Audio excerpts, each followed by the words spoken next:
Jesus, you love me too much, oh, too much, oh, too much, oh, excess love, oh.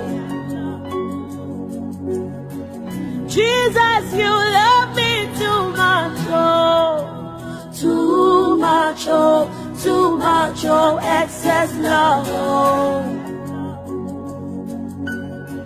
Jesus, you love me too much, oh, too much, oh, too much, oh, excess love, oh. Jesus, you love me too much, oh. Ok, bien-aimés dans le Seigneur, que Dieu vous bénisse. Merci une fois de plus que Dieu nous a donné, par la grâce de Dieu, Dieu nous a accordé encore cette rencontre, afin que nous puissions se retrouver au travers de cette émission. Nzambe kosala biso ngulu na nzele mission toya suna banda kuna bino toya bisika bozali au travers de cette émission, la présence de l'Éternel. À la présentation sur le pasteur Mukendi Kabeya. Bien-aimé, Nzambe pambola yo, pengola Nzambe ezali kono na obondela ke Nzamba pambola yo. Na obondela ke au travers de cette émission Nzambe asimba yo, Nzamba kangola yo, Nzamba moni sobolam, Nzamba tombola yo, Nzamba moni sobolamu, Nzamba sala yo ngolu na ye, na makambo vi na yo, o échange kate échanger, makambo vi na yo zakana vite ezwa vi, makambo vi no ekufa ezwa vi.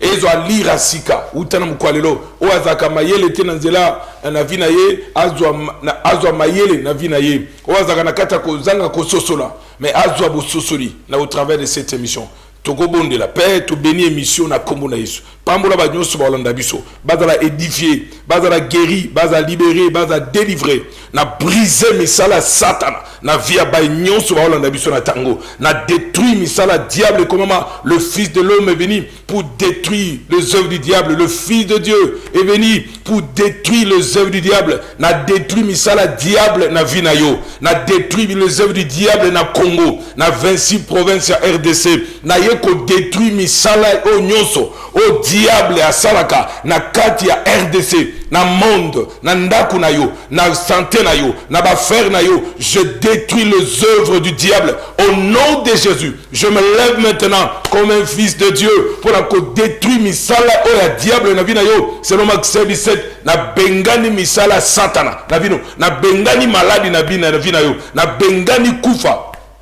na bengani échec, na bengani complication, na combo na Jésus Christ en Nazareth, que là où tu es, on va la guérir maintenant. Même si tu as olali na mbeto hôpital, olali na mbeto ya malade na ndaku na yo, ezale siko zolanda biso na bengani malade wana, esika ezotungisa yo, etika yo na komonesu. Je prie pour toi parce que la Bible déclare la prière de la foi sauvera le malade. Au nom de Jésus, si tu as la foi et tu communiques avec nous au travers de cette prière, je prie que Dieu te guérisse. Dans le nom de Jésus-Christ de Nazareth, je pose le main sur toi par la foi, que tu sois guéri maintenant. Parce que la Bible déclare, vous imposerez le main aux malades et le malade seront guéris. Je pose mes mains sur là où tu as le mal. Je commande à cette mal de quitter ta vie.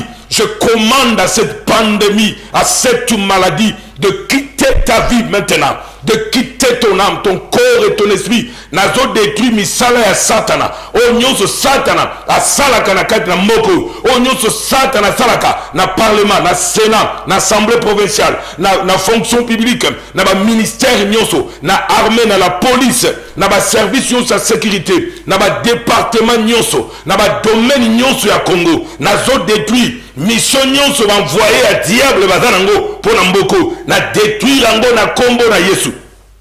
Nazo détruire mission nyonso monde amulili ezanango pour na vie na yo. Na détruire mission na bango. Na ruinango selon Jérémie 1:10. Je viens ruiner et détruire les œuvres du diable dans ce pays. Je détruis les œuvres du diable dans ce pays Congo, RDC et partout où nous sommes dans biso na moka yo zali nazo détruire misala ya satana. Misala nyonso au diable a pesa batu na vie na yo pour ba détruire vie na yo, na détruire misala na bango, na détruire plan na bango, na détruire organisation na bango. Ma commet le biété, je sais le projet que je formais pour vous, projet de paix et non de malheur. Bien-aimé, qui veut ton malheur? Oh, nana lingi malheur ya vie na yo.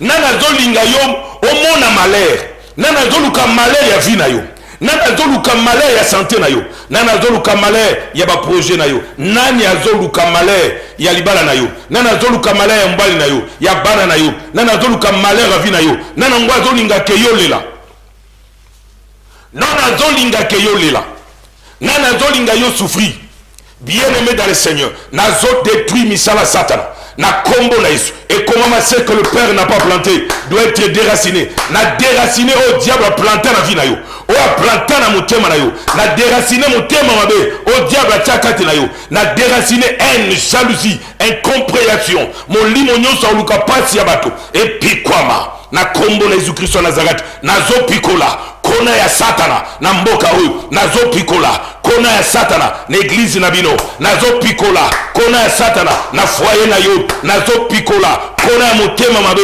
kona ya haine kona ya malheur ya envoûtement ya sorcellerie ya ngweza na déraciné na kombo na Yesu e bois kama bisika bizanga kimia tikete yo kangolama bisika bozali okangolama esika yozali bondela ilongo na biso na lobi tozo détruit misala ya Satana yango ezala détruit misala yo Satana saka na santé na yo nazo détruit yango na tango ba nyonso balokaka santé na yo na détruit misala na bango basia na vie na yo maladie nyonso batia na vie na yo que chaque mois chaque semaine yo semaine aussi la tefobela semaine aussi la tefobela obelaka chaque mois obelaka chaque semaine obelaka na année mobimba okobela 12 fois c'est que dans le cadre de 12 mois de l'année yobeli 12 fois ou bien obeli 24 fois yobelaka malade bien mais que la maladie est condamnée yo na lobi tika yo na bien ça la mosika na yo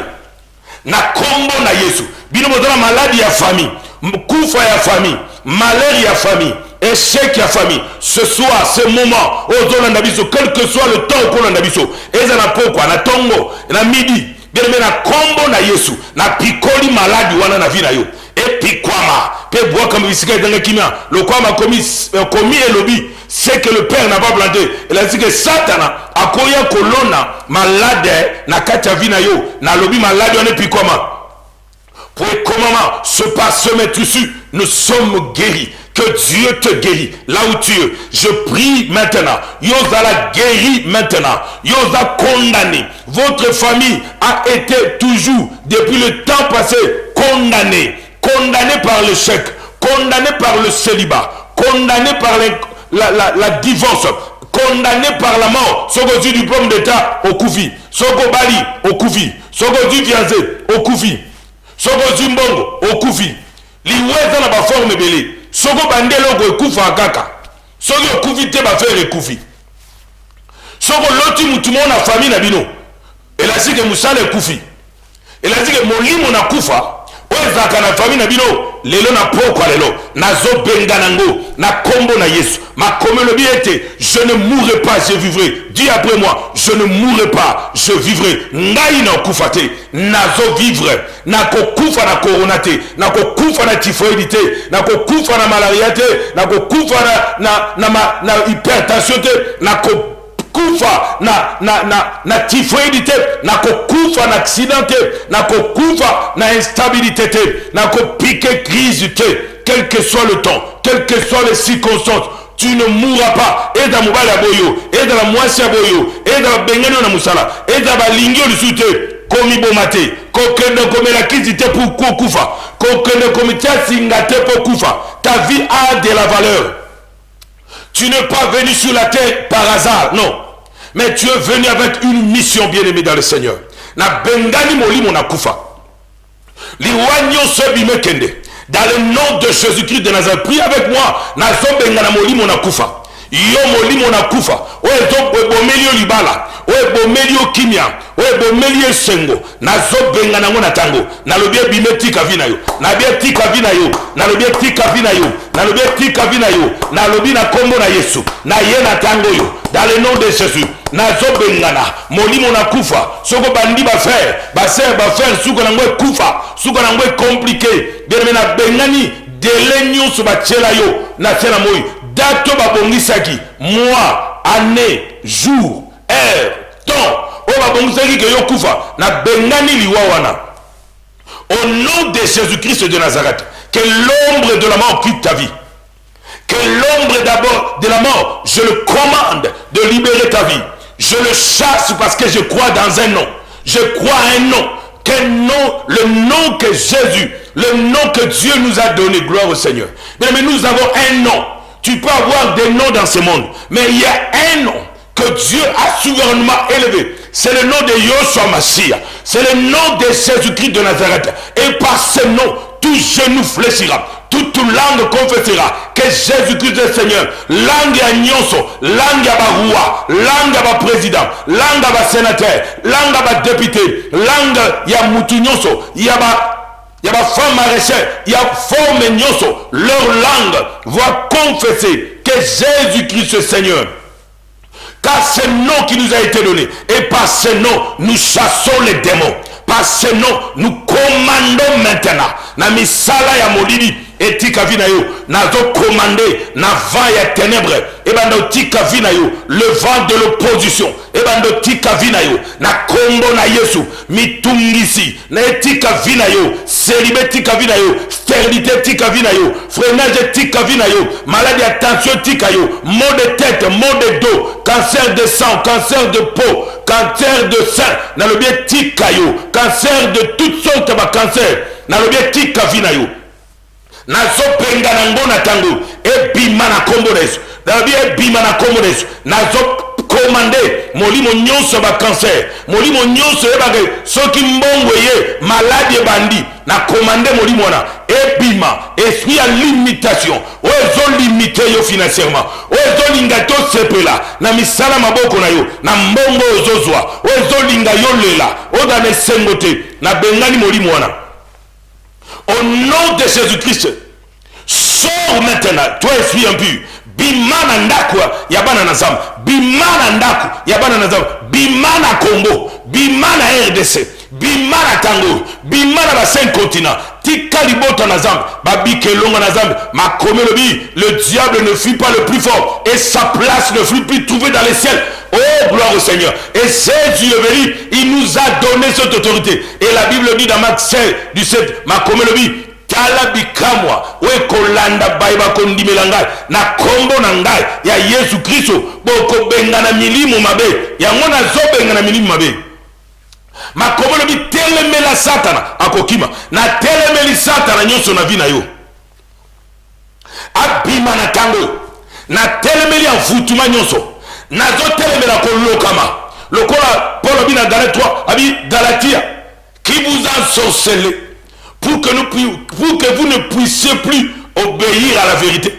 Bien aimé, na bengani molimo nyonso ya kolokama. Mutu nyonso aloka yo. Mutu nyonso aloka vina yo. O aloka kama kamuna yo. O telemaka liboso po tanda kuna zoloka. Liboso birono azoloka. Mutu nyonso azoloka yo. O avancer te na vie.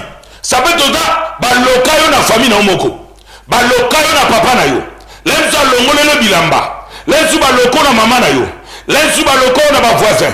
Lenso baloko na mobali songolo. Lenso baloka yo na mobali na mwasi yo. O teze mpo tika ye akenda pe loba maloba. Likona vina yo elokama na nzela misala wana. Bele zonga na repentance. Senga manazam kende kobongisa. Yeba ko reconnaître mona zayo. Pe na bengani ko lokama nyonso. Na vina yo na kombo na Yesu. Selon Jérémie 23:29, na brisé tout kolokama nyonso. Kolokama nyonso. Obanda makambu bien mokoma na sukate. Et sur limitation. Bobanda programme fait bien que sur le mariage. Et banda bien mais comme na moment moko et suki na zela. Nazo commandé na molimo wana o suki sakayo o zangi sako koma na suka parce que ma komonobi l'éternel il est alpha et l'oméga. Jésus-Christ il est alpha et l'oméga. Quand il commence quelque chose il va achever. Il est le commencement. Sur la croix Jésus a dit Père tout est accompli. Bien aimé, il y a une personne, il y a personne sur la terre, même la magie, l'occultisme, la science nyonso, la monde mystique, la monde ya kindoki, na monde ya ténèbres, na monde ya batamitema mabe, na monde ya ivrogne, na ba monde ya féticheur, ya ba marabout, ya bato moye bakama molili, ya magie noire, ya magie blanche. Il y a personne qui a dit Père, tout est accompli. Sur tous ces gens-là, ils sont incapables d'accomplir ce que Dieu veut. Ce que Dieu peut faire dans ta vie. Bada incapable. Jésus Kaka, il est le seul sur la croix. Il a parlé, Père, tout est accompli. J'ai achevé l'œuvre que tu m'avais donné de faire. Gloire au Seigneur. Mais esengo kozala mwana na Nzambe. Esengo kozala na Yesu Kristo. Esengo ya kobongwama. Ya kozwa héritage ya lola. Héritage ya Nzambe. Esengo na yo. Ya kobotama kati na kolo Yesu. Ya kozala mwana na Nzambe. Ya renoncer na lolenge ya mabe ya kala. Nabi na zobengana. Nabi sur la croix Yesu. Abaki tata nyonso ekoki. Ayaki po akokisa. Akokisaka. Soki batu bakokisa te nabi na yo. Yeza Yesu Kristo ya kokoka. Bilobi. Demandez afin que votre joie soit parfaite. Mais tu peux demander aux gens, mais ta joie ne peut pas être satisfaite ou bien exaucée parfaitement. Parfaitement, c'est-à-dire que aux yeux il y a kokoka. Donc c'est-à-dire que mon thème est tondi ne sengo et tondi na kimia. Ou bien en tout cas, le quoi malaché le dit, boko belle la zambe. Akopambola bino bokolia pe bokozala rassasié. Donc otondi nesengo, tu es rassasié de joie, rassasié de paix, rassasié de pensées positives. Et tu dis que je ne mourrai pas, je vivrai. Même crise mondiale les alliés, mais nous avons un Dieu qui est notre Père. David a le bas, j'étais jeune, je vieillis, je n'ai jamais vu le juste abandonné. Oh yes. Bien aimé, les gens peuvent t'abandonner. Le monde peut t'abandonner. Ta femme peut t'abandonner. Ton mari peut t'abandonner. Ton père peut t'abandonner. Le quoi, comme on dit, ton père peut t'abandonner, mais Dieu va t'accueillir. Le monde peut t'abandonner. Tant que vous allez de l'autre côté, le monde peut t'abandonner. Tant que vous allez dans le monde, bazala qui pona yo. Bazala qui se plana yo longo. Mais tant que vous passez, abandonnez yo. Parce que intérêt n'a pas besoin de sous-douter. Par intérêt. Mais Dieu ne t'accroche pas à toi par l'intérêt que les hommes, le monde, avec le sang et la chair cherchent. Non. Mais Dieu s'accroche à toi. Comment? Parce que la Bible dit, Jean chapitre 3 verset 7, a dit, car Dieu a tellement aimé le monde, il a donné son Fils unique, afin que quiconque croit à lui ne périsse point. Dieu s'accroche à toi parce qu'il veut que tu t'es converti. Que tu puisses te convertir, ou changer de direction, ou la direction à Molini, ou la direction à Paul. Pourquoi ma communauté, l'éternel est ma lumière et mon salut. Psaume 27, l'éternel est ma lumière et mon salut. Bien aimé, que la lumière du Seigneur entre dans ta vie, que la lumière chasse les ténèbres. Bien aimé, ténèbres nyonso na vie na yo, et bima. Na kombo na Yesu, na zobenga na ténèbres nyonso. Na vie na yo, na zo commandant kende, na bi ki yo zo landa ngai, na commandé, na ténèbres, et bima na vie na yo, na kombo na Yesu, na zo commandé, ténèbres nyonso, o lata yo, o kota yo, o afuta yo, o posséda yo, na le bien bima, na commandant bima na kombo na Yesu. Bima na kombo na Yesu. Malade esila kate na vino. Na le bien bima. Ba fièvre esila kate. Yo fièvre. Na commandé yo. Bima kende. Yo mot de tête. O esila kate. Bima kende. Yo ba règle douloureuse. O esila kate. Na bengani yo. Na kombo na Yesu. Yo molimo na trouble. O kota na via mamo. Na via tatao. O tere trouble. Aïe ba goza na kimiate. Na bengani molimo a trouble. E bima na vina yo. Molimo nyonso trouble ko bima. Nazo commandé. Molimo nyonso trouble ga bima. Au nom de Jésus-Christ. Bima yo molimo na trouble. Kanga bisaka na yo. Na commandé o kende. Bima kende. Yo molimo na accident. Ozo lukandeko na tongo na midi pe na pokwa. Liwanyo zo na quartier na bino bozali. Na veni bozali. Ozo lukayo na le bien bima. Dans le nom de Jésus-Christ de Nazareth. Bima yo molimo na kufa. Bima molimo na kufa.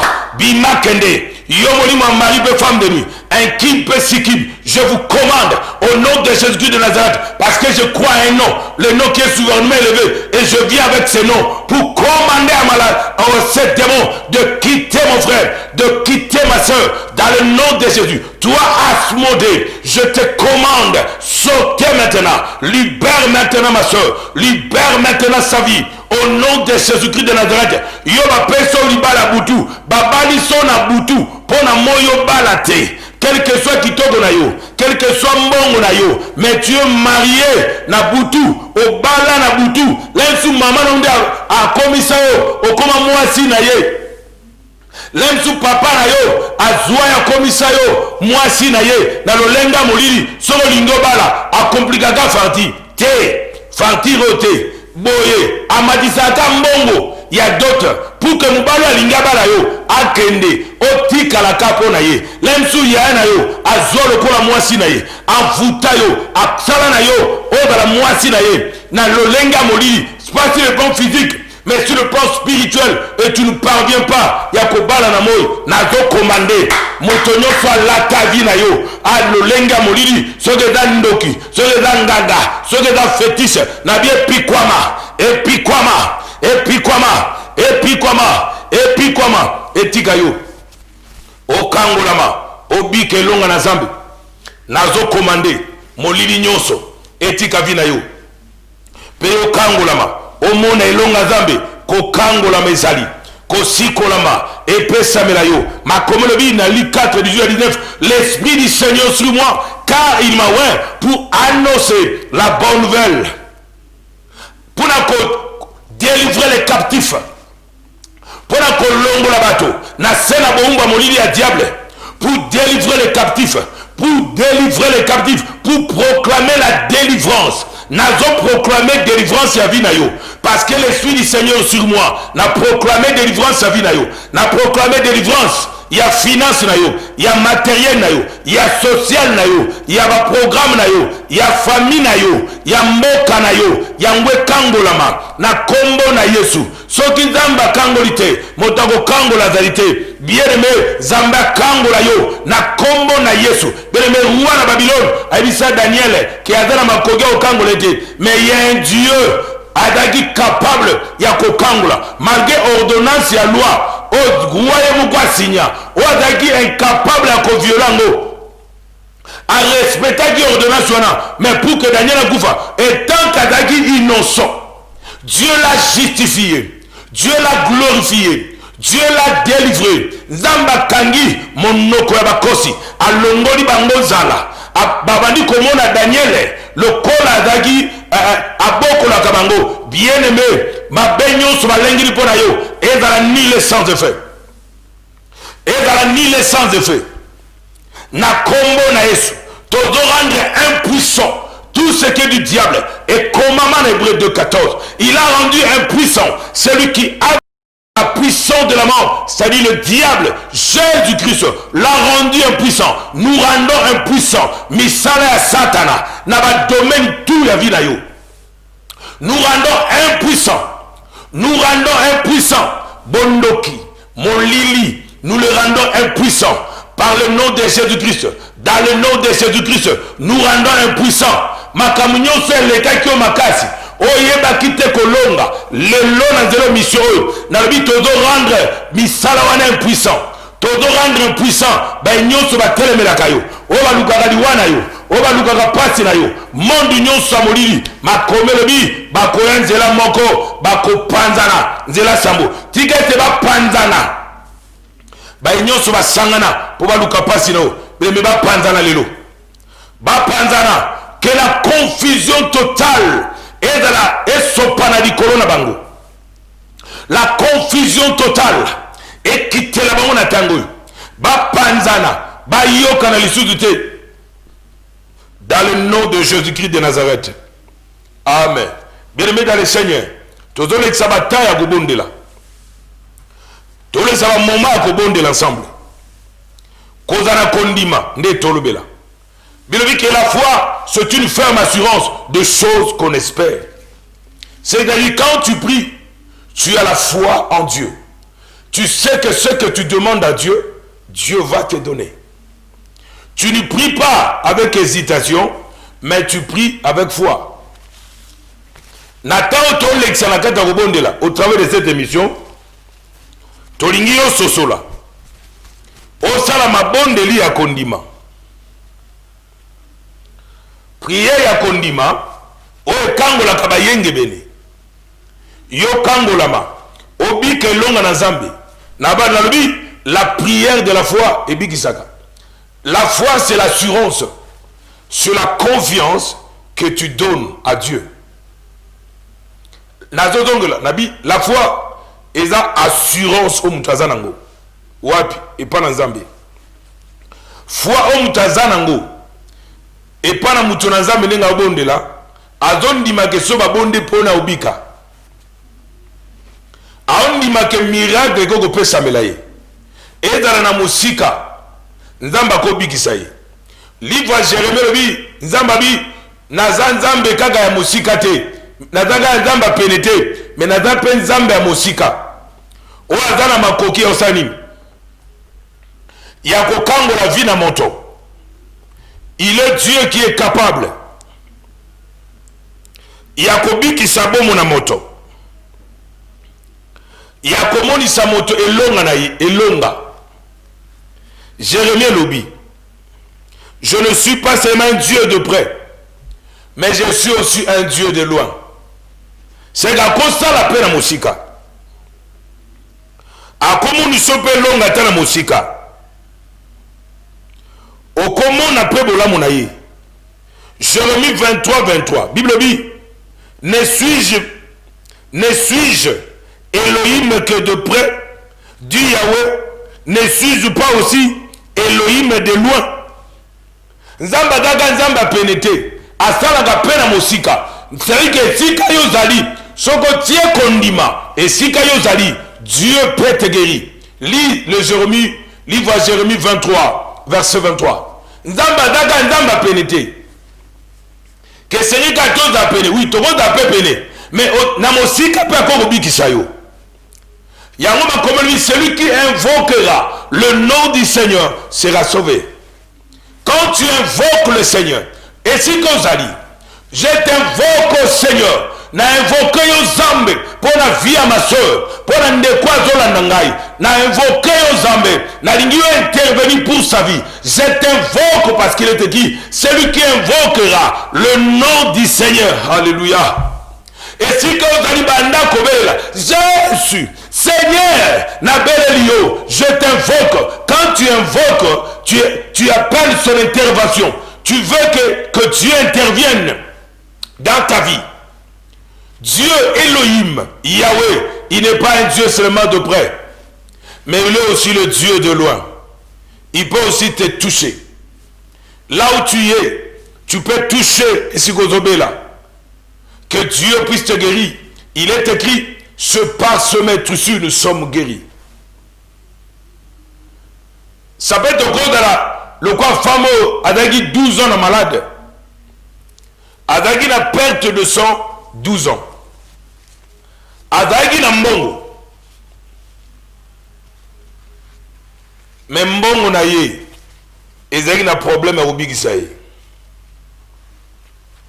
Adagi na mbongo. A traité vine pendant 12 ans. A coûté ba médecin nyonso. Mais ba médecin ba daki incapable à obigisa ye. Mais un jour, il y a un homme qui fait de miracles, qu'au travers de lui, tu peux être guéri. Cette dame, à Talaki Bambon, on a été. À Talite ba dépense à Sala, mais a eu décision avec l'humilité, Yagoya et Panakolo. Et à Simbe Lamba Yesu. Toute la plénitude de la divinité est Nakolo. Et à Simba parole, celui qui est la parole faite chair, c'est Jésus Christ de Nazareth. Et dans zela na ye, lilobo elata nzoto, tanga simbaki, akutena na parole, c'est par ces meurtrissures. Vous êtes guéris. Et je suis Yahweh qui te guérit.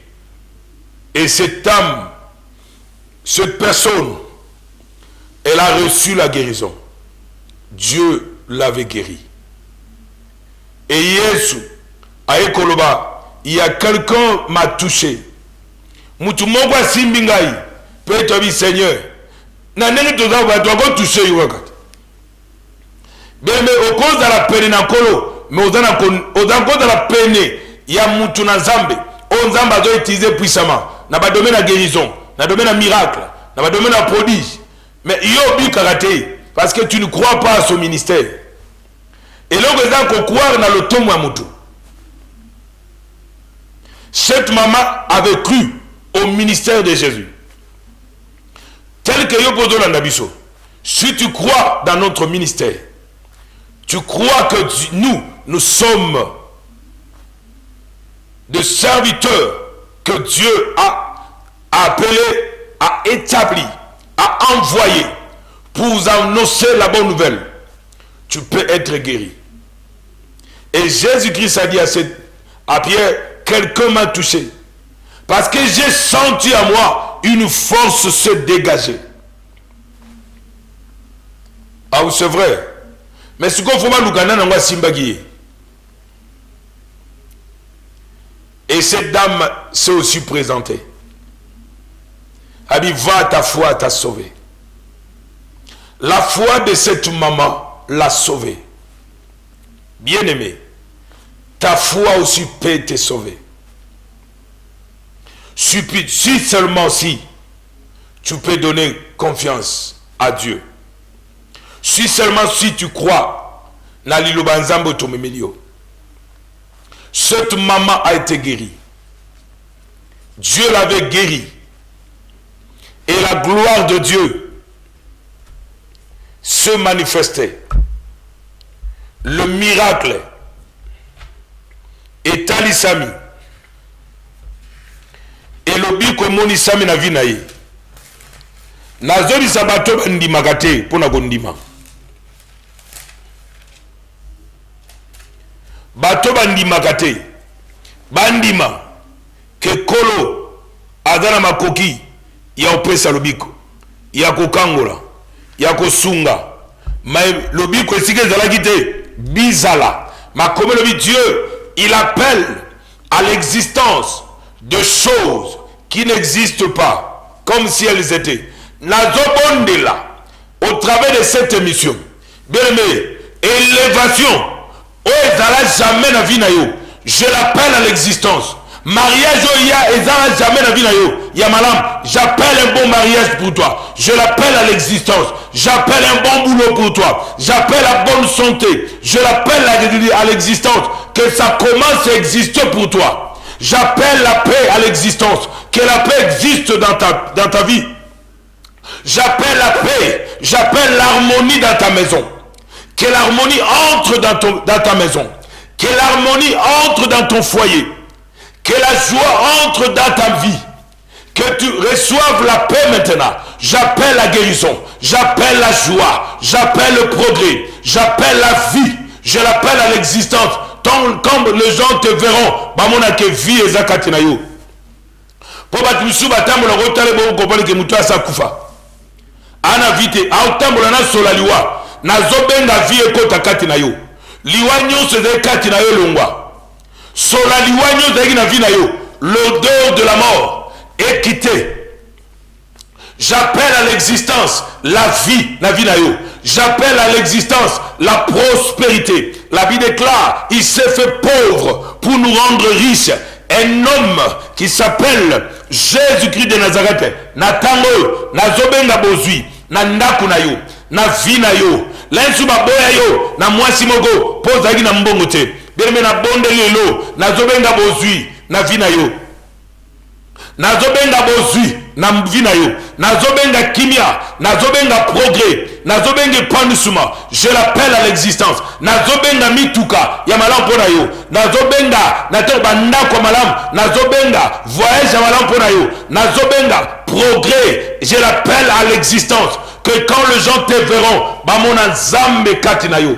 J'appelle de bonnes choses dans ta vie. J'appelle de bonnes choses, que de bonnes choses viennent dans ta vie. J'appelle de bonnes choses, j'appelle la guérison, j'appelle le panissement, j'appelle le progrès, j'appelle une vie de progrès, une vie de victoire. Nazobenga via mayele, yom tozala zoba, nazobenga mayele ya na vie na yo. O comme intelligent, o comme sage, o comme puissant, o longa faible. Le quoi m'a comme le livre à Joël, que les faibles disent, je suis fort. Alléluia. Ne dis pas que tu es faible, mais change ton langage. Yo mwana na Nzambe, au bon de la cas, mais ton langage est toujours le même. Au dans le langage moko négatif, au dans la négativité dans le langage na yo, au dans la négativité na pensée. Na zoloba, bien aimé dans le Seigneur. Olongo la langage à négativité. Comme un langage à foi. J'appelle à l'existence. Biloko ya ndako ya epesa melayo. Biloko za nango besoin, je l'appelle à l'existence. Au nom de Jésus-Christ, je l'appelle. La temi lokola moto na Nzambe. Nazobenga biye bizala te na vino ya malambo ezala. Nazobenga biye malamu oyo bizala te. Oyo ezala te na famille na bino. Oyo ezala te na vie na yo. Oyo ezala te. Nazobenga biye malamu. Nazobenga makambo ya malamu ya na vie na yo. Nazobenga kembo ya na vie na yo. J'appelle la gloire du Seigneur dans ta vie. Lokola kola Père, je le donne la gloire que tu m'avais donnée. Alléluia. Mais mutu na vie na ye, ka Nzambe wa kopeso gloire po uti na ye. Mutu za mokili akolinga chozo gloire lokola ye. Alinga te. Mais kolo adopte sa gloire. Nazobonde la yozo gloire. Que la gloire du Seigneur descende sur toi. Que la gloire du Seigneur descende sur toi. J'appelle la gloire dans ta vie. Nazobenga honneur na vie na yo. Le quoi m'a commis le dit, j'honorerai ceux qui m'honoreront. Que la gloire du Seigneur descende sur toi. Dans le bien la gloire. Gloire à mokilité. Pour gloire à mokili. Au gotambre na tapis rouge. Pour un mandat tamoko. Mais éternellement. Mais la gloire du Seigneur est éternelle. Parce que Dieu est éternel. Parce que la Bible déclare Jésus-Christ, il est le même hier, aujourd'hui et éternellement. La gloire de Dieu. Parce que Moutango peut se gloire. Peut elle mourir au bout de la yango. Mais Nzambe n'a pas beau de l'ango. Nana ko beau de la gloire wana. Nana ko beau de la gloire Nzambe azate. Que la gloire du Seigneur descende sur toi. Que la gloire du Seigneur se manifeste dans ta vie. Totanga dans Jérémie 23, 23. Abi, je suis Yahweh de près. Suis-je Yahweh de près seulement et pas de loin? Même dans Mosika, Zambako Big Sayo. Nazoe Bisayo Ondi Makate. Ondi Makate, Dieu est derrière sa parole pour l'accomplir. Car la parole du Seigneur est proclamée comme il faut. Et prêchée comme il faut. Le Dieu de la Bible qui accompagne sa parole, il te montrera le miracle. Akotali solo biko. Nabi lo biko epe samelayo. Kembo ya Zambe moni samaka. Zambe ya salaka, bien aimé. Zambe ya kangolaka. Abongwanite. Aza le même hier, aujourd'hui, éternellement. Pour la kosala na kati na vina moto. Bien-aimé dans le Seigneur, que Dieu te guérisse. Zamba kango la vie na yosiko zali. Nzamba pesa yo kimia lokole komama. Abi je vous laisse ma paix, je vous donne ma paix. Mais maintenant na ko peso kimia lokole nzambe. Nani? Nana ko peso kimia lokole nzambe. Ba ko peso mbongo, mais ba peso kimia te. Ba ko peso pouvoir, mais ba peso kimia te. Ba ko peso mwasi, mais ba peso esengote. Ba ko peso mbetu, mais ba peso pongite. Bakope son ndaku, mais tranquillité zagate. Oza à l'aise te. Yango makope le que malam kuto za ndako ya kalipa ukauka. Oza na kimia, ke ozo luka lipa bifteke minene, bacha biloko bele na kati, oza nga kimia. Mais que Dieu te délivre. Zamba kangola bisika ozali.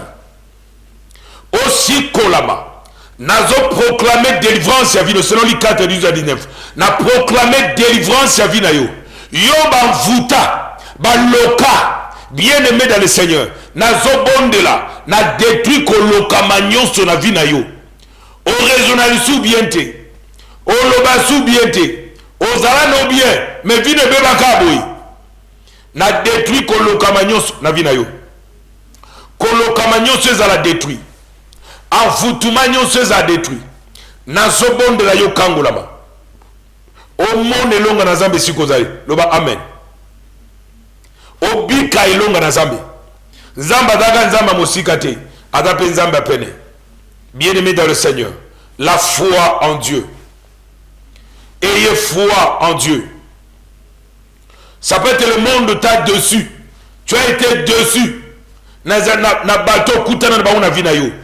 Mais la parole du Seigneur ne déçoit pas.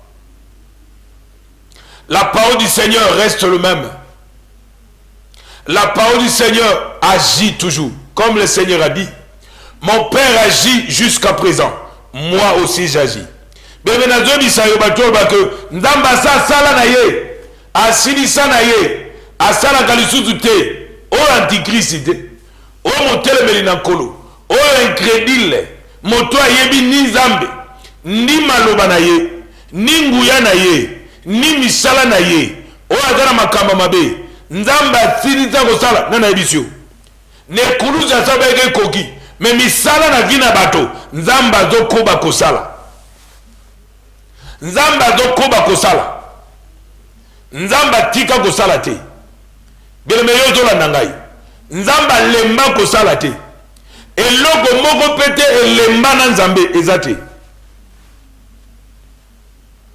Eloko te. O eko lemba na nzambe ezate. Emonana te. Pe ezalite. Eloko te na oloba. O nzamba ko lemba nango eyate. Makomo bi rien n'est impossible à Dieu. Na mona ndeko moko mbonga garantie sili. Ada soutena biloko kosala na moni asakangi biloko po mukolo lupango ya bisi abima na ye to bonde na ye na fungoli mukana na zambi na lik esika makomolo bi ce qui est impossible aux hommes est possible à Dieu. Rien n'est impossible à Dieu. Totangi makomyo na bondeli nzambe na bi nzambe sala bikamwa na via mamoyo ane sika kokende te mais ateli biso confiance le kwa basali na yo. Tolingi miracle pesa melaye. Na bondeli. Si ma bondela. Une semaine belé, miracle salami. Aye uzwa mbongo ba pesa kiye. Azuinda kwa sika. Kino le lazana nda kwa na. La foi. Et l'ogo mogo teza impossible. Ça peut être na batanyo so legisi. Ozaye su ko salate. Ozaye su na musalate. Mbongo sila yo. Bien aimé dans le Seigneur. Oye batero kenduapi. Ça peut être mambala musupe ese panzani. Moi c'est akepa na banguna bana. Mbala komola la pa camarade. Po mbongo za sute. Na lingi ozongi sa confiance pa na Nzambe. Pesa Nzambe confiance. Pas toi ko changer. Amoto ko changer. Batu ba chanjaka. Nzambe na chanjaka te. Okoba do futo mbongo bele. Après moka kidisi mbongo moto akaboy. Moto a chanjaka. amoni okomi na santé okomi malama bia okomi na nzoto na santé bo na mbongo nanga ozwaka ngo fele te osala nde musala c'est kazo sepela na bénédiction na yote bile mezala batu su ba sepela kana bénédiction na batu te bazali mais quel que soit ko sepela na ngo te batu ko sepela na yote mais Dieu est dans ton camp. Dieu est avec toi. C'est pourquoi ma commande dit, suis Dieu pour nous, qui sera contre nous. Jesus, you love me too much, too much, excess love, Jesus, you love me too much, too much, excess love. Jesus, you love